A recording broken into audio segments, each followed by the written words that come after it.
محمد صلى الله عليه وسلم صلى الله على محمد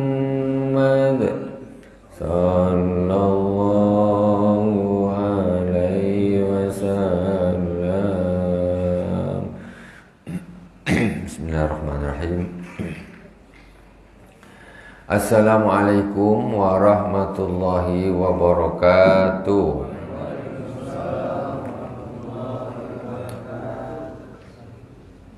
Al-Fatihah ila hadrati Nabil Mustafa Muhammadin sallallahu alaihi wasallam jami ikhwani min al-anbiya wal mursalin wal awliya was syuhada was salihin wa jami' ammatir rasyidin wa jami' awliya illahi ta'ala fi masyariqi ardi wa magharibiha fi barriha wa bahriha aina makan. Khususan Abu Sayyid Muhammad bin Al-Malik Al-Hasani wa Abu Sayyid Ahmad bin Sayyid Muhammad Al-Malik Al-Hasani, wa khususan ila sahib risalah Al-Mu'awanah As-Sayyid Abdullah bin Al-Haddad amaddanallahu bimadadihim wa afada alaina min barakatihim wa anwarihim wa ulumihim fid dini wad dunya wal akhirati bisirril Fatihah. A'udzu billahi minasy syaithanir rajim. Bismillahirrahmanirrahim. Alhamdulillahi rabbil alamin. Arrahmanir rahim. Maliki yaumiddin. Iyyaka na'budu wa iyyaka nasta'in. Ihdinas siratal mustaqim. Siratal ladzina an'amta 'alaihim ghairil maghdubi 'alaihim waladdallin. Amin. Innal hamdalillah nahmaduhu wa nasta'inuhu wa nastaghfiruhu wa na'udzu billahi min shururi anfusina wa min sayyiati a'malina. May yahdihillahu fala mudilla lahu wa yudlil fala hadiyalah. Asyhadu an la ilaha illallah wahdahu la syarikalah wa asyhadu anna Muhammadan abduhu wa rasuluh. Allahumma salli ala sayyidina Muhammadin tibbil qulubi wa dawaiha wa afiyatil abdani wa shifaiha wa nuril absari wa diyaiha wa ala alihi wa sahbihi wa sallim. Jamaah Masjid Al-Hikmah yang dirahmati Allah Subhanahu wa taala, kaum muslimin dan muslimat di mana saja berada yang dirahmati Allah. Kajian kitab Risalatul Mu'awanah kita sampai di bab tentang adil. Adil terhadap diri sendiri dan adil terhadap orang lain. Jadi adil terhadap diri sendiri kalau dibahasakan yaitu fi ra'iyah al-khassah. Jadi adil dengan rakyat yang khusus. Yaitu anggota badan sendiri, panca indera, mata, tangan, telinga, hidung, mulut, kaki. Kita harus adil. Adil dalam arti apa? Semua yang ada nempel di badan kita, anggota badan ini, semuanya itu diciptakan aslinya untuk ibadah kepada Allah Subhanahu wa taala. Semuanya. Tangan ini sebetulnya dia tidak mau bermaksiat. Dia ketika bermaksiat itu bertentangan dengan aslinya Allah menciptakan dia. Makanya ketika nanti di akhirat dia akan komplain dengan yang punya tangan. Dia akan jadi saksi. Karena yang salah bukan tangannya. Karena tangan ini sudah punya tabiat, dia akan mengikuti Tuhan yang punya badan. Mata juga tabiatnya, mata sebetulnya untuk ibadah. Ketika digunakan untuk maksiat berarti kita tidak adil terhadap mata kita dan anggota-anggota yang lain. Kemudian ra'iyah al-amah, yaitu rakyat umum, maksudnya adil terhadap orang lain. Yang terdekat yaitu pertama kemarin kita sudah bahas, adil terhadap keluarga kita, anak, istri, hamba sahaya. Nah, keluarga kita itu kita harus adil. Apa-apa yang diwajibkan oleh Allah Subhanahu wa taala terhadap rakyat kita, maka kita harus tunaikan. Hak-haknya apa? Anak punya hak apa? Istri punya hak apa? Maka itu harus ditunaikan. Nafkah, punya istri, punya anak jangan ditelantarkan. Dosa. Dosa. Jadi kadang-kadang orang-orang ini tidak paham. Kadang-kadang dia hanya berpisah dengan istrinya, kemudian anaknya ditelantarkan. Anaknya ditelantarkan, tidak dibiayai kehidupannya. Itu kewajiban seorang ayah sampai balik. Kewajiban seorang ayah sampai balik. Begitu juga dengan istri, selagi masih status menjadi seorang istri, itu juga harus dinafkahi. Atau istri yang dicerai tetapi masih dalam iddah, itu masih harus dinafkahi oleh mantan suami yang menceraikannya ketika masih di dalam iddah sekitar 3 bulan. Setelah itu baru ya seperti wanita lain, anak orang, maksudnya tidak ada kewajiban untuk menafkahi. Jadi kita tidak boleh zalim terhadap keluarga kita. Anak-anak jangan dizalimi, harus dikasih pendidikan agama. Ya, jadi sholat, puasa dan sebagainya, ibadah terutama.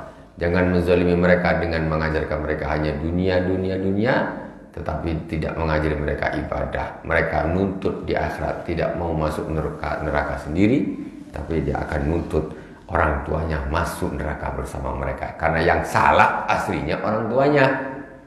Yang salah aslinya tuh orang tuanya. Berapa banyak manusia kaum muslimin ini yang notabene Islam tapi nggak sholat, itu yang salah orang tuanya pertama itu. Berapa banyak? Karena mulai kecil nggak dididik. Akhirnya ketika dia sudah dewasa, dia terbiasa untuk tidak sholat. Ya memang keluarganya nggak ada semacam penekanan untuk sholat. Akhirnya ketika dia besar, dia anggap itu suatu hal yang biasa saja, tak sholat itu biasa. Karena bapak dan mamanya itu tidak menekankan sholat kepadanya. Jadi banyak sekali. Kadang-kadang sudah tua baru sadar, kenapa aku dulu tak sholat. Oh ternyata mama sama bapaknya yang tidak menekankan. Nah itu sayang. Jadi yang sudah terlanjur jadi mama dan bapak harus menekankan anaknya untuk ibadah. Jangan menzalimi anak dengan tidak mengajarkan ibadah kepadanya. Kemudian wa alaika bi muamalatihim bil adli wal fadli. Amal adlu fa huwa an tuwaffiyahum huquqahum allati aujabaha Allahu lahum alaik. Kemudian yang berikutnya yaitu hendaklah engkau bermuamalah dengan mereka dengan dua cara. Bisa bermuamalah dengan rakyat kita dengan dua cara. Pertama dengan adil atau adil, kedua dengan fadl. Apa bedanya adil dan fadl? Adil dan fadl ini, kalau adil ini pokoknya sesuai dengan haknya. SOP-nya ini begini. Kalau fadl ini kita menambahin daripada hak mereka, itu namanya fadl. Nah, ini kewajibannya kamu ini. Ini namanya adil, tidak sampai mengurangi hak mereka yang dasar. Yang namanya fadl, ini sudah dipenuhi, kita tambah lagi. Nah, itu baru namanya fadl. Amal adlu fa huwa adwafiyum huququm allati aujabahu lahum alaika minan nafaqah wal kiswa wal muasyarah bil ma'ruf. Sedangkan yang namanya adil yaitu engkau memenuhi semua hak-hak mereka yang Allah wajibkan kepadamu. Ya, yang Allah wajibkan pemenuhan hak itu atas kamu bagi mereka, yaitu dari nafkah. Anak-anak jangan, tak boleh bersuara. Anak-anak tak boleh bersuara. Wa alaika bil muamalatihim bil adli wal fadli wa amal adlu fa huwa an tuwaffiyahum allati aujabaha Allahu lahum alaika minan nafaqi wal kiswati wal muasyarah bil ma'ruf. Jadi itu namanya adil, pokoknya apa yang diwajibkan Allah kasih. Nafkahnya, pakaiannya, menggaulinya dengan baik. Wa minal adli al-wajibi an tarda'a ba'duhum an zulmil ba'di wa tantaqisa limadlumihim min zalimihim. Wa fil hadis innal abda yuktabu jabbaran wa ma yamliku illa ala baitih yani fayajuru alaihim. Kemudian yang namanya adil yaitu dia harus mencegah. Ini kan kewajibannya cuma itu aja tadi, ngasih nafkah, ngasih baju, ngasih makanan, pakaian, itu aja. Kemudian lebih dari itu apa? Mencegah agar salah satu di antara mereka ini jangan saling menzolimi. Jangan saling menzolimi. Atadabadu anzal mil ba'di. Kemudian wa taqtassa limadlumihim min zalimihim. Kemudian ketika ada terjadi maunya sama keluarga, kok si ahlinya ini menzolimi ini harus dicegah, jangan dibiarin aja. Sebetulnya itu luar nafkah, maksudnya luar daripada, makanya ini namanya fadl. Jadi lebih daripada yang diwajibkan tetap dilakukan. Apa yang berbahaya, yang dizolimi ini harus dijaga jangan sampai menzolimi. Kemudian ketika terjadi kezaliman, maka dia harus menghukum, maksudnya bukan menghukum, menghakimi. Kamu menzolimi ini, kamu harus ganti, kamu harus begini, kewajibanmu ini karena kamu menzolimi, minta maaf dan sebagainya. Wa fil hadis innal abda yuktabu jabbaran wa ma yamliku illa ahla baitih yakni fayajuru alaihim. Sedangkan seorang kepala keluarga itu tidak disebut orang yang sewenang-wenang ketika dia cuma sekedar memenuhi kewajiban saja. Makan kasih, pakaian kasih, tempat tinggal kasih. Tetapi dia menzolimi mereka. Muamalahnya tak bagus, pergaulannya tak bagus, kasar, apalagi sampai mukul-mukul. Makan dikasih, minum semua, pokoknya apa dikasih semua. Yang diwajibkan, tetapi dia ternyata berakhlak buruk. Dia sewenang-wenang di dalam keluarga. Itu jabbaron namanya. Tidak begitu. Kezaliman tidak boleh terjadi di keluarga itu. Tugasnya siapa? Kepala keluarga. Harus menjaga jangan sampai ada kezaliman. Ini disebut keluarga yang kecil. Wa amal fadlu bahwa an tastaqsiya alaihim fi talabil huquq allati aujaballahu laka alaihim wa an tarfuqa bihim wa tukhaliquhum bil akhlaqil karimah wa tubasita fi ba'dil awqati min ghairi ithmin biqadri ma tazulul wahsyatu wa tanfir wa tabqal haibatu wa tawqir. Sedangkan fadl wa min al-adi al-wajib. Yang tadi mencegah kezaliman itu termasuk adil, maksudnya kewajiban ya, jangan sampai menzalimi. Sedangkan yang fadl ini yaitu alla tastaqsiya alaihim fi talabil huquq allati aujabahallahu laka alaihim. Janganlah engkau ngepas saja. Maksudnya apa yang Allah wajibkan ya udah, itu aja, tak mau lebih sama sekali. Jangan gitu. Jadi namanya fadl itu ini sudah wajib dan dilakukan. Tambahi lagi apa? Ditambahi lagi apa? Disekolahkan yang tinggi. Itu fadl. Dipondokkan, biayain semua itu fadl. Adilnya dikasih nafkah apa segala macam sampai balik. Selebihnya dari itu namanya fadl, lebih dari yang diwajibkan oleh Allah Subhanahu wa taala. Lebih dari yang diwajibkan Allah Subhanahu wa taala. Jangan ngepas saja. Yang namanya fadl itu tidak hanya ngepas apa yang diwajibkan. Wa antar fuqabihim wa tukhalikum bil akhlaqil karimah. Kemudian lemah lembut dengan anak, istri, keluarga. Ya Allah, harus lemah lembut. Kadang-kadang memang tak tahan, nak marah terus, pokoknya tak tahan, degil yang apa segala macam. Ini kita harus lembut. Ini susah ini karena tiap hari ketemu melenting-lenting, mamanya ngamuk lihat anaknya ini. Nah, ini susah. Nah, ini harus pelan-pelan, ingat-ingat. Kemudian waktu basitu fi badil awqati min agrismin bi qadri ma tazul wa syatu wa tanfiru wa tabqa alaibatu wa tawqir. Kemudian bolehlah kadang-kadang dengan keluarga ini kita ini tak usah streng-streng sangat. Ya, kadang-kadang gurau-gurau apa sedikit, tapi jangan melampaui batas. Kalau gurau melampaui batas diinjak kepala kita. Tak boleh melampaui batas, cukup. Ya gurau-gurau sederhana dengan keluarga, jangan pasang wajah algujo terus di rumah nih. Waduh, serem kali bapak nih, tak pernah senyum. Mama kalau ngomong mesti marah. Ya, tak boleh gitu lah, tak boleh gitu. Bapak memang kalau masalah nafkah semua oke, semua oke. Tapi memang sikit-sikit nak marah, apa segala macam. Wa alaika bil afi bi musiihim wa safi an janibayhim, dan engkau hendaklah memaafkan dari mereka yang salah, keluarga yang salah minta maafkan. Kemudian mendamaikan dua yang saling bersusah, anak sulung dengan anak bungsu berkelahi. Bapak ini pemimpin, jangan dibiarkan aja. Lantak engkau lah, dah sama-sama besar kata. Lantak kau, akhirnya yang bungsu keluar minggat dia. Tak gitu, bapak kau sini, dok. Ngapa kau ngapa melawan abang kau gini?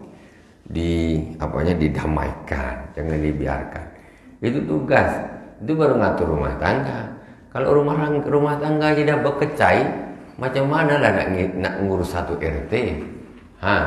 Macam mana nak ngurus satu RW? Gang sana sama gang sana berperang, macam mana nak damaikan? Dia punya anak dua berkelahi, tak bisa didamaikan dia. Macam mana nak skup yang lebih besar? Jadi camat, jadi bupati, jadi gubernur, apalagi jadi presiden. Susah. Belajar dari yang kecil-kecil dulu. Tengok rumah tangganya tentram, bagus. Berarti dia bisa memimpin lebih besar lagi. Susah. Jadi pemimpin itu susah. Kemudian waj'alhum batinan fi hillin mimma istakhlasuhu min malik wa innaka sawfa tajidu zalika fi kaffatil hasanatik. Dan jadikanlah apa-apa yang mereka makan, yang mereka ambil itu di dalam batinmu, pokoknya dihalalkan. Anak umpamanya ngambil punya bapaknya dan sebagainya, di dalam batinnya harus dihalalkan. Tapi sisi tarbiyah harus ada, marahin dia itu harus ada. Ada pula anak ngambil duit bapaknya, waduh, bapak marah, oke, untuk tarbiyah, maksudnya untuk mendidik, tetapi di dalam hati harus tetap halal bagi engkau, nak, tak apa-apa, halal. Tapi jangan dibiarkan, tak apa-apa nak halal, habis dikebas balik duit tu. Bapak baik dengan aku, besok habis duit. Tak ada dompet, kemarin penuh, sekarang dah jadi kopiah. Tak jadinya. Tak usah gitu. Sisi pendidikan itu harus ada, ditegur itu harus ada. Tapi di dalam hati halal, nak, duit bapak tak apa-apa engkau ambil, halal. Tetapi itu batinan, di dalam hati itu dididik, namanya orang didik gitu. Kalau tak, kasihanlah anaknya, kasihan anaknya. Dan nanti semua yang dimakan oleh anak, dimakan oleh istri itu semuanya akan masuk ke dalam timbangan kebaikanmu besok di akhirat. Seperti orang berinfak, seperti orang sedekah. Jadi berinfak untuk keluarga itu nilainya seperti sedekah, bukan hanya semua yang masuk ke tong masjid itu aja, tidak. Dikadikan istri untuk belanja, anak untuk bayar apa, itu semuanya sedekah nilainya. Sementara kita kan tidak, kita merasa yang namanya sedekah itu apa? Yang masuk ke tong amal masjid, itu aja, ya kan? Jadi istri di rumah ni, bapak ni pelokek betul, kemarin tak ngasih belanja, tapi dia rajin pula ngasih kotak amal, kata dia tak tahu ngasih duit ke tangan istrinya itu juga nafkah, itu juga nilainya sedekah. Tapi pula jangan si istri ngambil kesempatan nak minta sedekahkan terus banyak-banyak. Tak gitu juga, bagi-bagilah, masjid kasih juga lah, masa mika aja habis duit suami. Tu. Fa innaka saufa tajidu dzalika fi kafati hasanatik. Jadi semua yang kau ikhlaskan untuk keluargamu itu semuanya nanti akan masuk di timbangan kebaikanmu di akhirat. Semua belanja kita Pak untuk keluarga kita itu semua masuk di timbangan kebaikan kita. Tak lari dia. Makanya tak usah khawatir, ya. Itu semuanya ini hanya sedekah. Fala ya bagi ayakuna hadzuka minhum as-sawabu wa hadzu minka al-iqab. Dan jangan sampai engkau dapat pahala, ya, disebabkan dari mereka. Tetapi justru mereka mendapat siksa karena dirimu. Maksudnya gimana? Ketika seorang anak makan duit orang tuanya tak ikhlas nih. Anaknya di akhirat disiksa tak sama Allah? Iyalah, kau nih durhaka, duit mama kau buat, duit bapak kau buat. Bapak sama tak ikhlas aku nak, tak ikhlas. Akhirnya di akhirat anaknya jadi kena siksa Allah. Siapa sebabnya? Bapak sama mamanya peluki, tak diikhlaskan harta itu. Seperti itu. Makanya seorang mama, seorang bapak ini jangan sampai begitu ngomong, doain anak, ngomong ke anaknya pun harus hati-hati, tak sembarangan. Kadang-kadang anak itu celaka karena omongan emaknya, karena omongan bapaknya. Hati-hati. Apalagi macam gini, kalau anak sampai kiamat bapak tak ridho mengambil duit itu, atau sampai kiamat, dan jangan gitulah, ya, jangan gitu. Dididik, tetap dididik, tapi di hati harus diikhlaskan. Wa qala Rasulullah sallallahu alaihi wasallam kam yughfaru lirraqiqi fi kulli yawmin qala sab'una zallatan.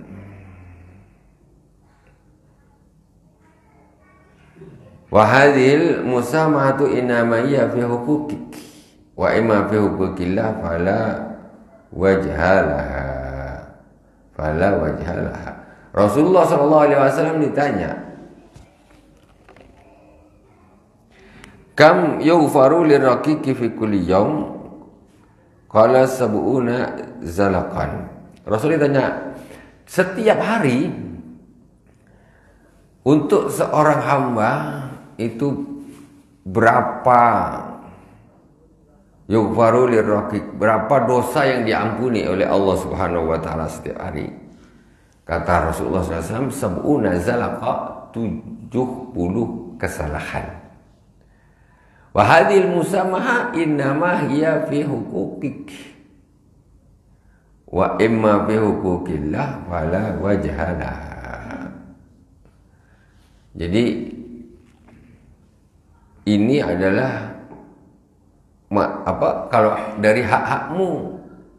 Tapi kalau dari hak Allah Subhanahu wa taala, ya itu urusannya dengan Allah Subhanahu wa taala, ya harus dipenuhi.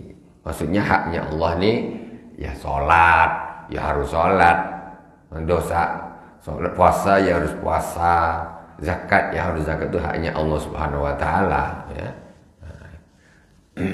Wa khusun nisa'u min ahli baitik, wa khusun nisa'a min ahli baitik bimazidi hifdhin wa tafaqqudin fa innahunna nakisatu aqlin wa dinin wa allimhunna ahkamal haidi wa fara'idil ghusli wal wudu'i was salati was siyami wa huquqil azwaji wa ma yajri majra dzalik.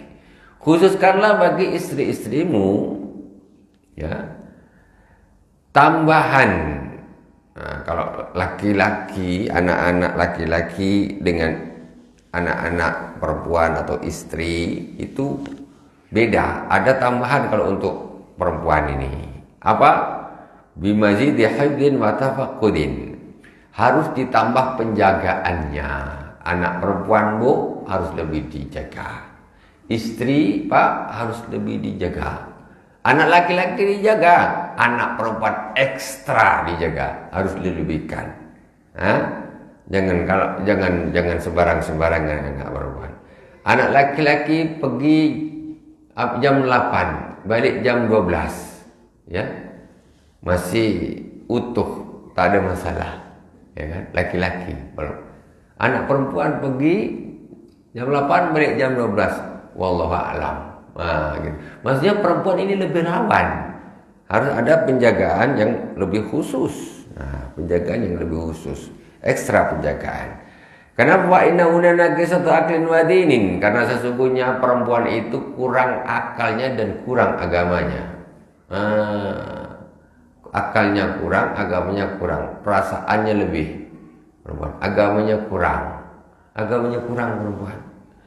Jadi kalau masalah tergoda ini perempuan akan lebih mudah. Terjerumus perempuan ini akan lebih mudah. Makanya dikatakan kebanyakan Rasulullah mengatakan, aku ini berdiri di sebelah pintu neraka dan aku melihat kebanyakan penghuninya adalah wanita. Jadi seorang bapak menjaga anak perempuannya ini harus ekstra, lebih daripada anak laki-laki. Begitu juga ibu-ibu. Jangan bu, ya Allah. Kadang-kadang ibu-ibu zaman sekarang ini aneh-aneh. Punya anak dari SMA. Nak, engkau belum punya pacar, kata dia. Mamanya bilang gitu. Mama tak betul, kata dia. Anak dah SMA kan belum punya pacar engkau nak. Aduh, anak perempuan disuruh pacaran. Maaf, entahlah mama macam apa ni tak tahu. Begitu. Ini betul nih. Nah, bisa betul. Itu berangkat dari keawaman ibu dan bapaknya. Orang tua tuh harus paham agama. Zaman sekarang sampai orang tua tuh malu anaknya tak punya pacar, dikira tak laku. Kalau nak laku nikah, bukan pacaran. Nah, ini tak pacaran. Pacaran menjadi hal yang biasa sampai orang tua ini bangga dia. Ini calon, ini pacarnya, gitu. Ini siapa ini? Oh, ini pacarnya. Mamanya yang kenalin. Gimana itu? Nah, padahal jangankan pacar, tunangan pun itu bukan siapa-siapa. Jangan bawa sana bawa sini. Mentang-mentang dah tunangan, bonceng sana, bonceng sini, bonceng sana, bonceng. Haram masih itu. Nah, zaman sekarang gitu.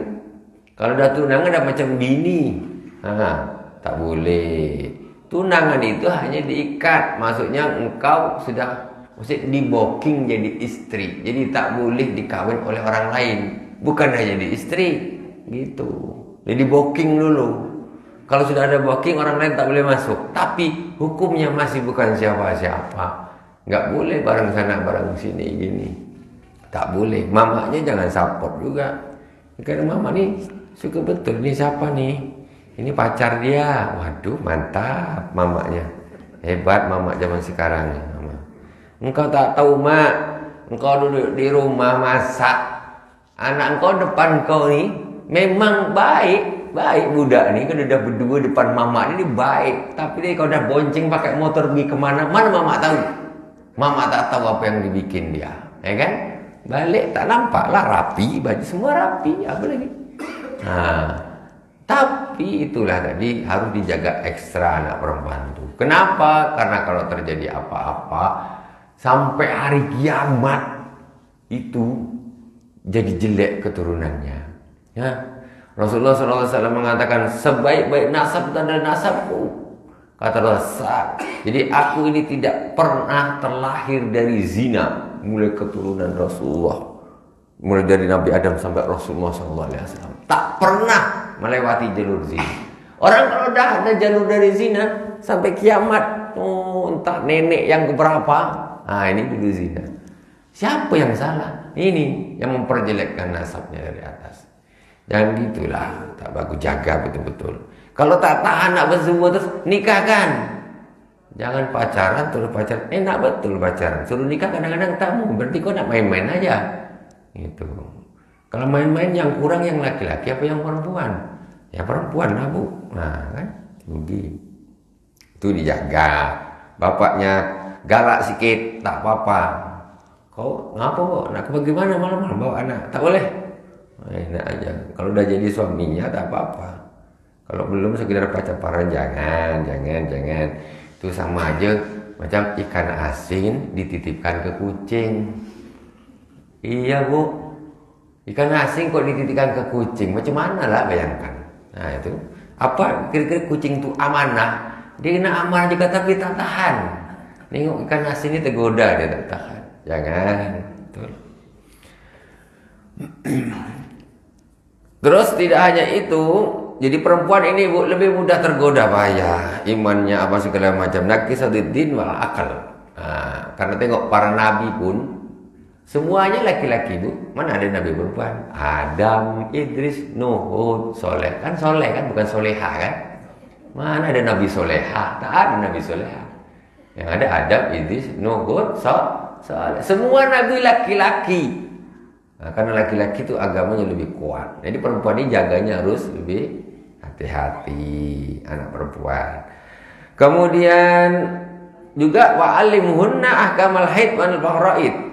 Ajari juga anak-anak perempuan tuh, istri-istri juga dengan ilmu-ilmu masalah haid. Inilah udahlah si mamanya tak paham, anak perempuannya tak paham, bapaknya pun tak paham. Tak tahu hambatlah. Pokoknya kalau keluar darah merah tak usah sholat, itu aja. Gitu aja. Bukan banyak tuh ilmu dia tuh masalah itu. Bapaknya wajib mengajarkan kepada istri dan anak perempuannya, wajib. Wajib tuh. Bukan tak wajib. Kalau tak bisa carikan guru. Itu kewajiban bagi seorang suami. Enak aja aku terima nikah dan kawinnya Fulana bin Fulan dengan mas kawinnya sebentuk titip mas tunai. Itu aja enak kali. Bini itu punya kewajiban suami ngajarkan dia. Ini tak boleh, ini wajib, ini sunnah, ilmu haid, ilmu nifas. Itu tahu. Wa faraidul ghusli tentang fardu-fardunya mandi diajarkan. Tugasnya suami memintarkan istrinya itu. Tugas suami itu. Kadang sekarang justru suami ini tak tanggung jawab. Cuma nikah itu aja supaya punya anak tok, tak diajarin istrinya. Bahkan kadang-kadang malah nggak diajarin sholat, sama-sama nggak sholat. Ini rumah tangga duniawi namanya. Rumah tangga duniawi. Cuma nak nikah beranak, habis itu mati. Dah itu saja. Itu rumah tangga duniawi, tak ada mikir macam mana ibadahnya macam mana, ini macam mana, sholatnya macam mana. Kalaulah tak bisa sholat istiqomah, ngajarin istri sholat, banyak dosa suami. Banyak nikah nambah dosa namanya itu. Nikah nambah dosa. Wal wudu wa sholati wa siyam, ilmunya wudu, ilmunya sholat, ilmunya puasa, wa hukul azwaj, dan tentang hak-haknya suami istri itu wajib diajarkan. Yang wajib siapa? Kepala rumah tangganya yang wajib mengajarkan. Wa ma yajri majra dzalika, dan lain-lain. Waqat tasi'u ra'iyatun ba'dal ibad kasalatin. Waqat tasi'u ra'iyatu ba'dil ibad kasalatin wal ulama wa kullu ra'in mas'ulun an ra'iyatihi. Dan sebagian orang rakyatnya itu meluas, melebar. Enggak cuma keluarganya saja. Seperti siapa? Salatin wal ulama, para sultan, para raja-raja. Dia rakyatnya melebar, bukan keluarganya saja. Karena dia menjadi seorang raja, maka tanggung jawabnya mulai batas kerajaan sana sampai batas kerajaan sana. Apapun yang terjadi di situ, itu menjadi tanggung jawab dia. Itulah beratnya. Kita ini nak jaga satu rumah tangga aja susah. Ini ada kezoliman di sana dia tanggung jawab, kezoliman di sana tanggung jawab, kemaksiatan di sana dia tanggung jawab. Waduh, banyak sekali urusannya. Itu.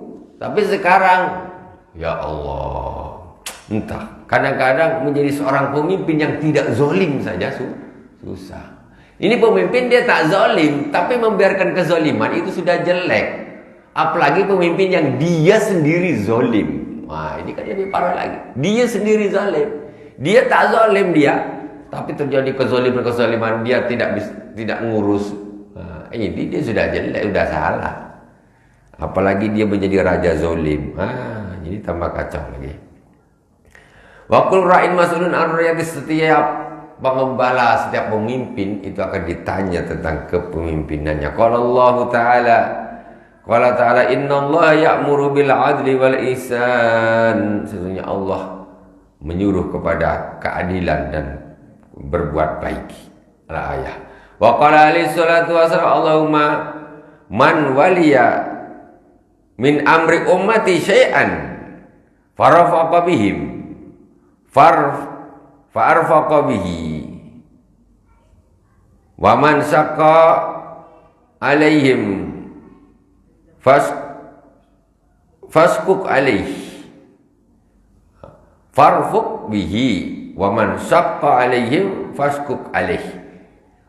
Rasulullah sallallahu alaihi wasallam doa dia, Allahumma man waliya min amri ummati syai'an. Ya Allah, barang siapa yang memimpin urusan umatku apapun, farafaqa bihim, kemudian orang ini dia berlembut-lembut dengan rakyatku, dengan umatku, farfuq bih, maka berlembut-lembut kelah engkau ya Allah dengan orang ini, pemimpin ini. Wa man syaqqa alaihim fashquq alaih. Kemudian barang siapa ya Allah yang dia menjadi pemimpin tetapi dia memberatkan kepada umatku, maka beratkanlah dia. Maksudnya menyengsarakan umatku, sengsarakanlah dia. Itu doa Rasulullah. Rasulullah doanya gitu. Ya Allah, siapa yang berbaik-baik, berlembut-lembut dengan umatku, dia jadi pemimpin, lembut-lembutlah engkau dengannya ya Allah. Barang siapa yang berkeras-keras menyengsarakan umatku, maka sengsarakanlah dia ya Allah. Gitu doa Nabi. Apa tak bahaya? Luar biasa bahayanya jadi pemimpin yang tidak adil atau menyengsarakan rakyatnya. Wa qala alaihi salatu wasallam ma min walin yamutu wa ghasid li ra'iyatihi illa haramallahu alil jannata al hadis. Rasulullah sallallahu alaihi wasallam bersabda, tidak ada satu pemimpin yang mati sedangkan dia menipu, ghas li ra'iyatihi, menipu rakyatnya, kecuali Allah Subhanahu wa taala akan mengharamkan baginya surga. Apa tak ngeri? Makanya jangan berebut jadi pemimpin. Jangan berebut. Kalau dipaksa orang, bukan aku yang ini. Mika maksa. Bukan itu, tidak bisa nolak. Nah, makanya macam mana lagi? Makanya Sayyidina Abu Bakar, para khalifah, bukan dia bahagia, tambah susah dia diangkat jadi khalifah. Kenapa kalian pilih aku? Nah, kalau sekarang itu balik. Wallahu subhanahu wa ta'ala a'lam. Subhanakallahumma wa bihamdik asyhadu an la ilaha illa anta astaghfiruka wa atubu ilaik. Wa sallallahu ala sayyidina Muhammadin wa ala alihi washabihi wa baraka wasallam. Alhamdulillahirabbil alamin. Wassalamualaikum warahmatullahi wabarakatuh.